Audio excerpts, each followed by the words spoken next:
let's also send Alyssa Slotkin to the United States Senate.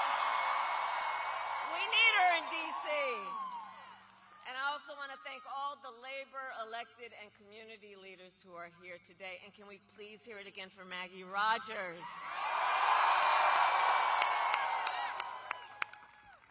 All right, we got business to handle. Okay, so Ann Arbor, I have a question for you. Are we ready to do this?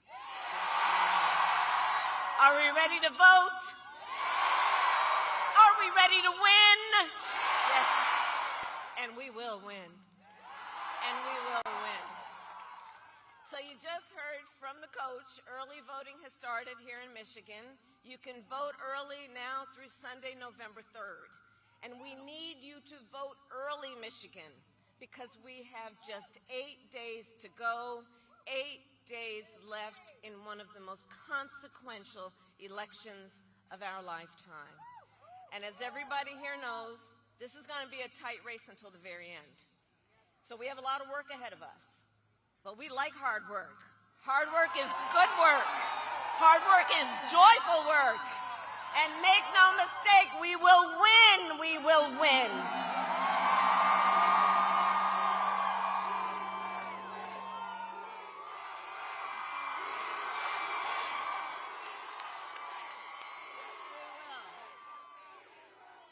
And we will win because together, and we will win, yes, yes. We can keep going all night. But one of the reasons we will win is because we are all in this together. We are all in this together. People from every walk of life, understanding that the vast majority of us have so much more in common than what separates us. And we here are fighting for the future. We are fighting for the future. And we understand the opportunity that we have before us to turn the page on the fear and divisiveness that have characterized our politics for a decade because of Donald Trump. We have an opportunity to turn the page and chart a new and joyful way forward where we tap into the ambitions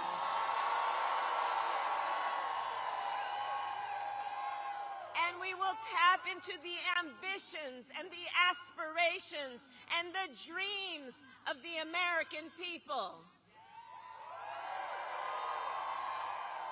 And let me tell you something, as I travel our country, there is an overwhelming call for a fresh start.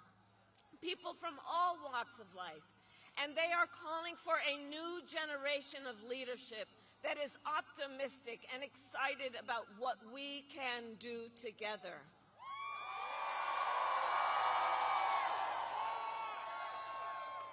There is a yearning in our country for a president who will see you, who gets you, and who will fight for you.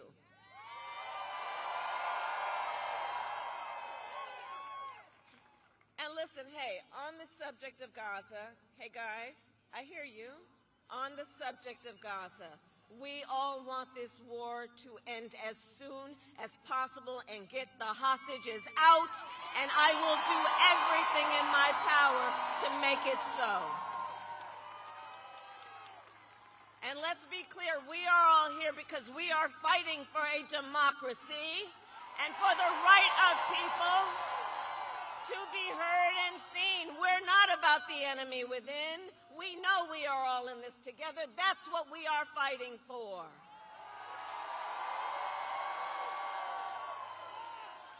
And my whole career,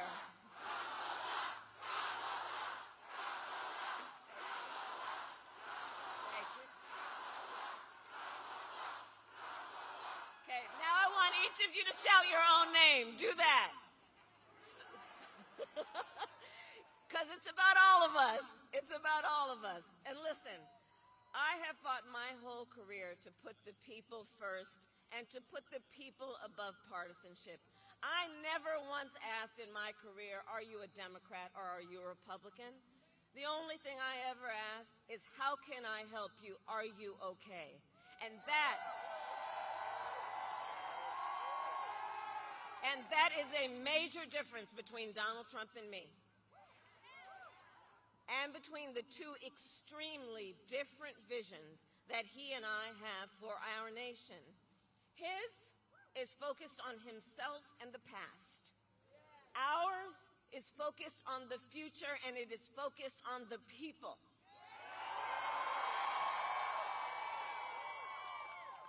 So together we will build a future where we bring down the cost of living.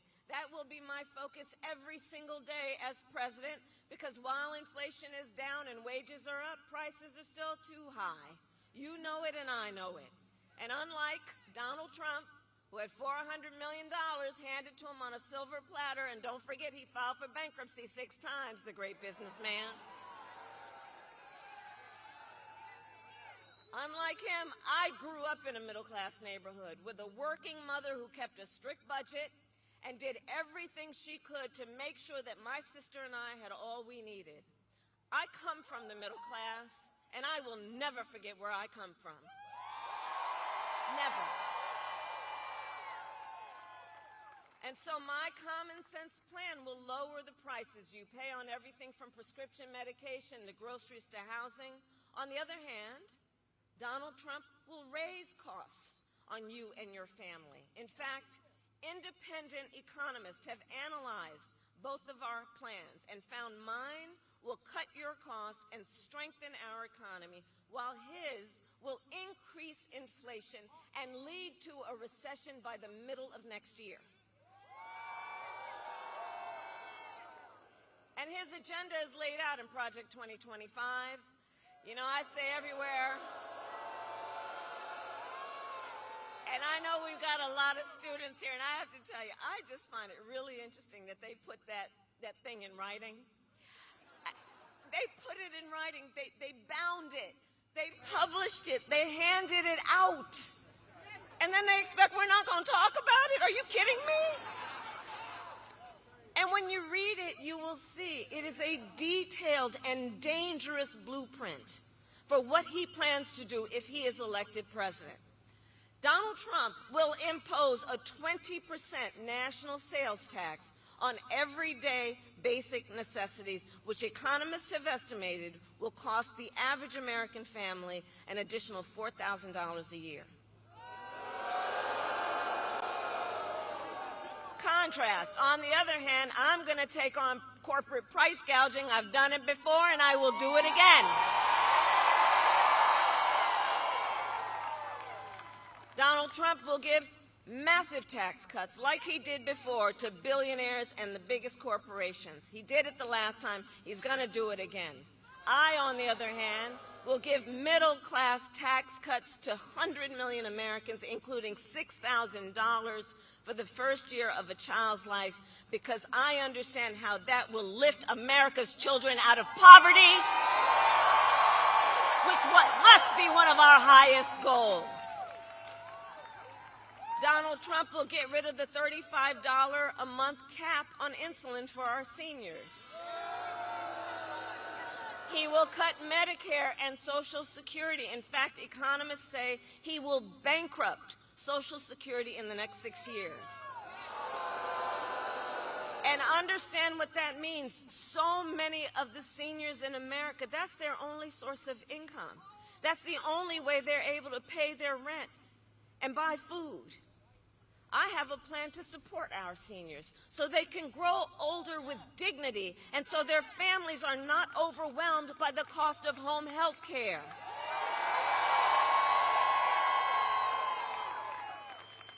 On top of that, my plan will bring down the cost of housing, cut taxes for small businesses, because small businesses are the backbone of our economy, and lower health care costs, because I believe health care should be a right and not just a privilege of those who can afford it.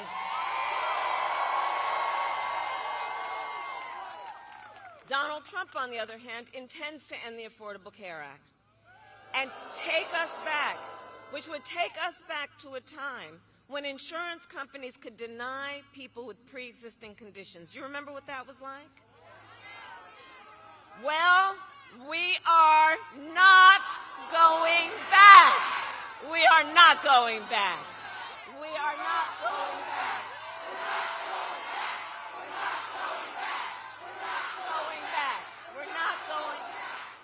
And we're not going back because we together will move forward to the future, because we believe in who we are and what is possible, and because we know it is time to turn the page. It is time to turn the page. Ours is a fight for the future, and it is a fight for freedom, like the fundamental freedom of a woman to make decisions about her own body and not have her government tell her what to do. And we all remember how we got here. When Donald Trump was president, he hand-selected 3 members of the United States Supreme Court with the intention that they would undo the protections of Roe v. Wade. And they did as he intended, and now in America, 1 in 3 women lives in a state with a Trump abortion ban.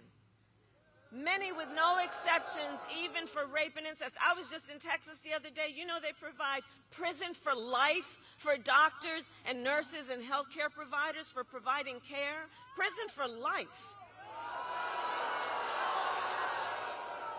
And no exceptions for a crime that is a violation of someone's body, and then to tell that survivor of that violation, you have no right to make a decision about what happens to your body next? That is immoral. It is immoral. And I know we all agree, one does not have to abandon their faith or deeply held beliefs to agree the government should not be telling her what to do. Not the government. And listen, you all have heard me say, I do believe Donald Trump to be an unserious man, but the consequences of him ever being president again are brutally serious. Brutally serious. Consider, on the topic we were just discussing, Donald Trump still refuses to acknowledge the pain and suffering he has caused. He insists that, quote, everyone wanted for Roe v. Wade to be overturned. Everyone wanted this? Women are being denied care during miscarriages, some only being treated when they've developed sepsis. They didn't want this. Couples trying to grow their family have been cut off in the middle of IVF treatments. They didn't want this. The men of America are seeing their daughters and wives and sisters and mothers put at risk because their rights have been taken from them. The men of America don't want this. And women have died because of these bans. How could anyone say these folks wanted this? And I pledge to you, when Congress passes a bill to restore reproductive freedoms, as President of the United States, I will proudly sign it into law. Proudly. Proudly. And I'm traveling our nation, so I have to tell everyone here, across our nation, we are seeing a full-on assault on other and additional hard-fought, hard-won freedoms and rights, like the freedom to vote. I was just in Georgia. You know they passed a law that makes it illegal to give people food and water for standing in line to vote? The hypocrisy abounds. Whatever happened to love thy neighbor, right? Attacks on the freedom to be safe from gun violence, the freedom to breathe clean air and drink clean water, the freedom to love who you love openly and with pride.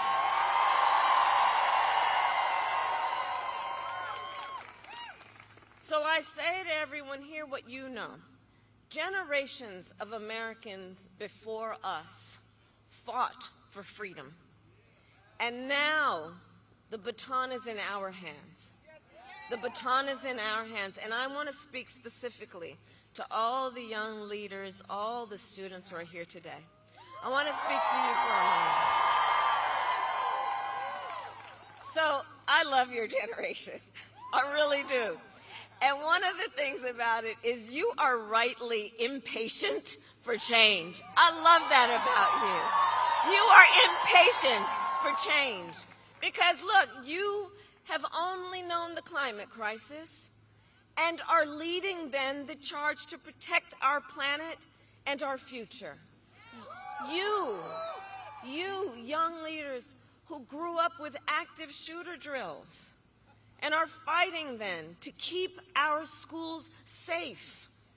You who now know fewer rights than your mothers and grandmothers are standing up for reproductive freedom. And for you then, I know that these issues that are at stake, they are not theoretical. This is not political for you. It is your lived experience. And I see you. And I see your power. And I know many of you are voting for the first time. Can I see a raise of hands? Who's voting for the first time?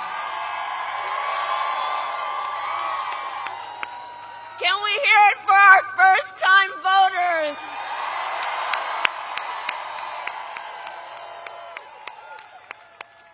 See, that's why I know the future of our country is bright. That's why I know. So listen, so much is on the line in this election, and this is not 2016 or 2020.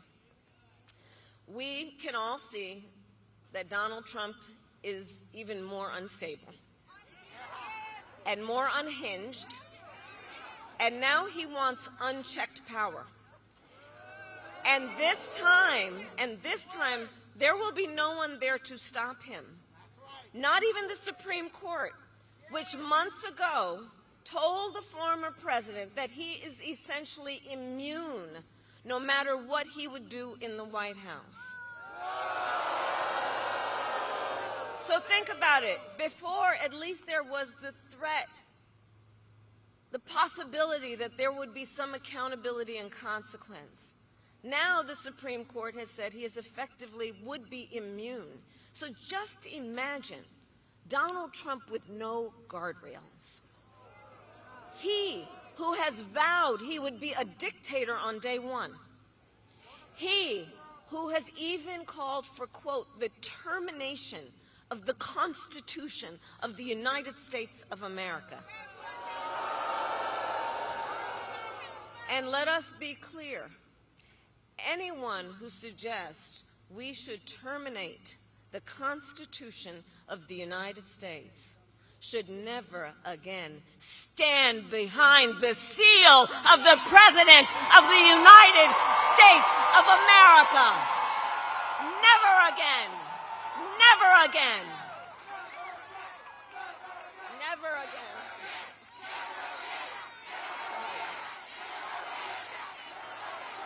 So, Michigan, there is a huge contrast in this election, and I'd ask us to just imagine the Oval Office in 3 months, okay?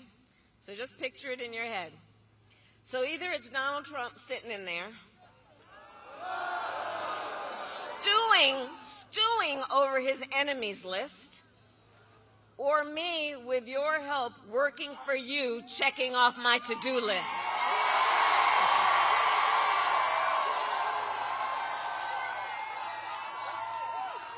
So Michigan, it all comes down to this. We are here together because we know what is at stake. Everyone here, out of your busy lives, the time you have taken to be here tonight, and to be here because we know not only what is at stake, but we are here together because we love our country.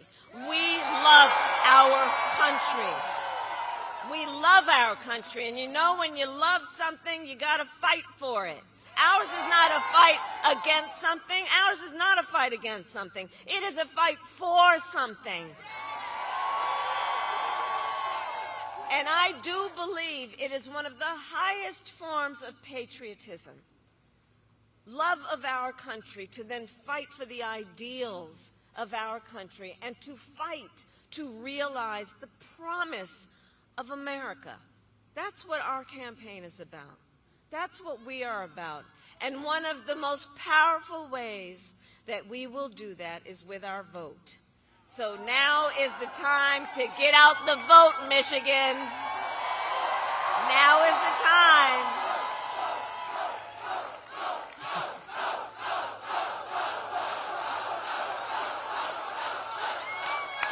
And we have 8 days to get this done. So obviously, nobody here is going to sit on the sidelines. And let's make sure that we spend the next 8 days knowing that in 9 days, when we look back, we will be able to say and know we did everything we could to remind our friends and our classmates and our neighbors and our coworkers that we're all in this together. You know, there's been something about this Trump era that's been very backward in terms of trying to suggest that the measure of the strength of a leader is based on who you beat down, instead of what we all know.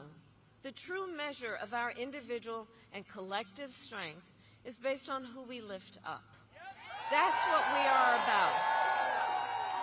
And over these next 8 days, yes, we will win. Yes, we must win. But let's also approach these 8 days knowing our power to build community, knowing our power to build coalitions, knowing our power to reach out to one another, reminding us that nobody is alone, that we are all in this together. And let's do that then while we knock on doors, while we take the time to text and call potential voters. Let's reach out to our family and our friends and our classmates and our neighbors and make sure they know the stakes in this election. And let's remind them your vote is your voice and your voice is your power.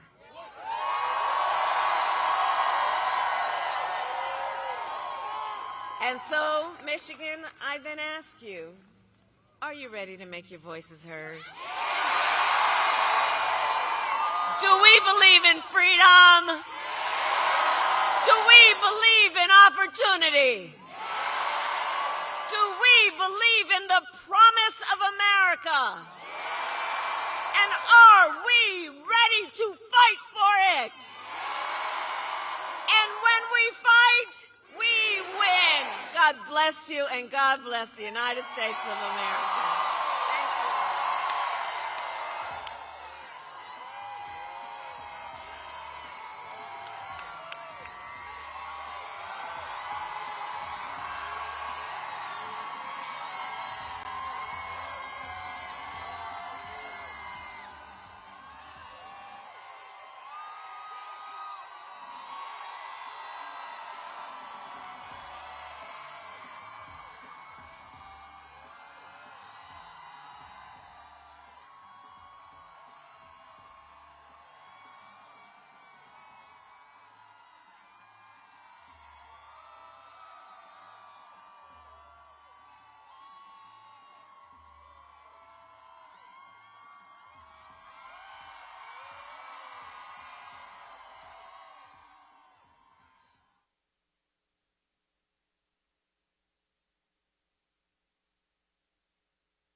start?